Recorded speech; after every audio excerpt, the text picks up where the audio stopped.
Halo, selamat siang. Hari ini kita akan membahas tentang mana yang lebih buruk, gagal setelah mencoba atau tidak pernah mencoba sama sekali.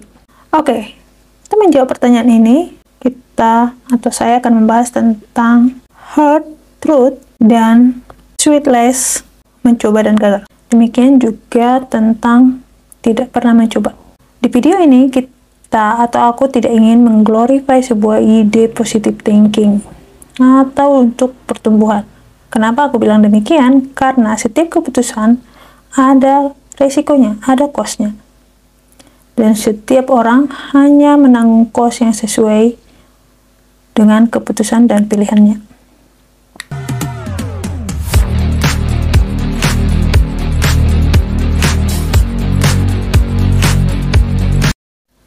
Kali ini saya akan membahas 6 fakta menyakitkan tentang mencoba dan gagal.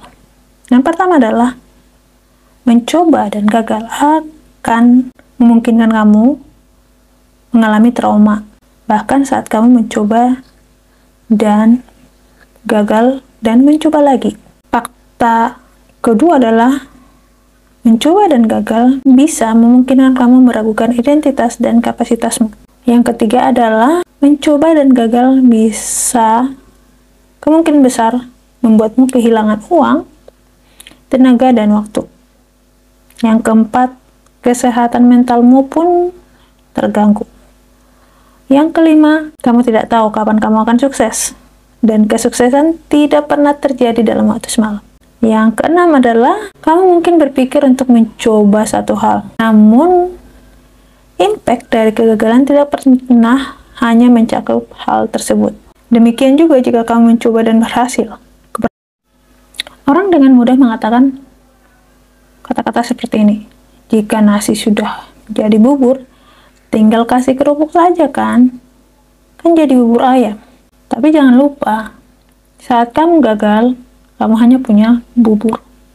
Untuk membuat bubur ayam, kamu tentu harus berani lagi keluar dan mencoba lagi untuk mendapatkan kerupuk. Keluar dan mencoba lagi untuk mendapat daging dan bumbu-bumbu lainnya. Setelah kamu mendapat bumbunya atau bahan-bahannya, kamu harus mencoba dan mengolahnya. Dan di titik ini, kamu mungkin juga berhasil dan mungkin juga tidak berhasil. Dari kisah nasi sudah menjadi bubur yang tadi, saya yakin jika orang yang sudah pernah mencoba sesuatu, walaupun gagal, terus mencoba lagi, akan memiliki kualitas ini. Kualitas yang pertama adalah mengenali kekalahan. Orang yang pernah gagal saja mampu mengenali kondisi kapan untuk menyerah, supaya tidak menyebabkan kerugian yang lebih besar lainnya.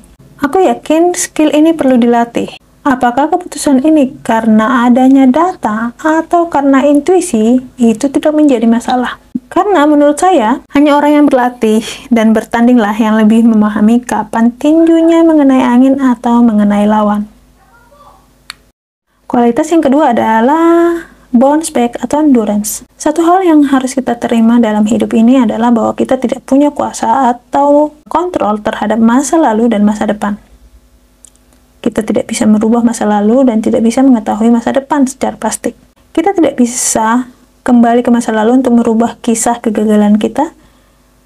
Juga tidak tahu kapan usaha kita akan berhasil. So, pada bagian ini kita harus menerima bahwa bagian kita adalah berusaha, bangkit, mencoba lagi. Mungkin gagal, mungkin belajar lagi, mencoba lagi, gagal lagi, belajar lagi, mencoba lagi.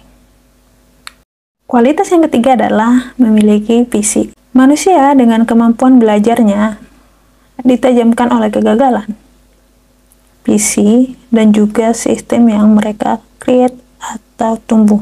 Panji Pragiwaksono pernah bilang seperti ini, mimpi dan visi itu tidak pernah mati. Mimpi dan visi itu akan muncul lagi ketika tua dalam bentuk penyesalan. Aku pikir ada baiknya kita diberi privilege yang berbeda karena kita didesain berbeda. Ada yang cukup dengan tantangan level 2, ada yang tidak menyerah saat melewati tantangan level 200. Oke, sekarang kita akan melihat the good part never trying anything. Aku rasa kita akan mengakui bahwa ada beberapa keunggulan atau keuntungan ketika kita tidak pernah mencoba sesuatu.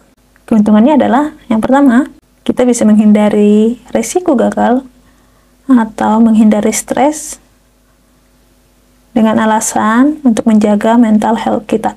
Namun, tahukah kamu, jika kita bicara soal resiko, terlalu banyak informasi, kekurangan informasi, juga beresiko. Punya informasi itu kekuatan, betul, namun juga bisa jadi kelemahan. Jadi, apa dong kelebihan dari tidak pernah mencoba? Oke, kita akan bahas yang kedua nih. Keuntungan dari tidak pernah mencoba sesuatu adalah supaya tidak terlihat bodoh dan tidak ketahuan tidak kompeten. Kita bisa tahu bahwa saat mencoba sesuatu, kamu harus tetap belajar. Saat belajar, orang lain bisa melihat kekurangan, kesalahan, bahkan momen-momen kebingungan kita. Dan sebaliknya, jika kamu tidak pernah mencoba sesuatu, kamu tidak diharuskan untuk belajar lagi. Bahkan jika kamu bingung, kamu tidak melihat keharusan berubah dan memilih melakukan segala sesuatu dengan cara yang hanya kamu ketahui. Oke, sekarang kita akan membahas tentang keuntungan yang ketiga ketika kita tidak pernah mencoba sesuatu. Apa itu? Kamu tidak akan kecewa ataupun mengecewakan orang lain jika kamu gagal. Pernah berpikir seperti itu? Aku tahu bahwa kegagalan itu, kerugian itu, tidak pernah hanya berdampak pada kita pribadi, kita sendiri ketika, bahkan itu juga mungkin akan mempengaruhi keluarga kita. Namun, untuk menghindari kerugian kepada orang lain, kita juga bisa untuk tidak mencoba sesuatu dengan alasan ini. Sekarang pertanyaannya adalah, kenapa kamu harus mencoba? Untukku pribadi, jawabanku adalah, aku sudah pernah gagal. Aku juga sudah pernah dan mengerti rasanya menyerah. Untuk momen sekarang, rasa penasaranku adalah bagaimana jika aku tidak berhenti. Aku penasaran bagaimana dan sampai kapan, sejauh mana aku bisa berkembang dan melihat semua usahaku berhasil dan bermanfaat. Semoga video ini bermanfaat bagi kita ya, walaupun kita sudah pernah gagal maupun takut untuk mencoba sesuatu. Dan semoga kita bisa menguatkan teman-teman kita atau orang-orang terdekat kita ketika mereka merasa gagal, takut mencoba sesuatu, dan tidak memiliki motivasi untuk berkembang lagi. Jika kamu punya komen, silahkan komen di komentar ya, dan share video ini jika kamu merasa relate dengan video seperti ini. Thank you.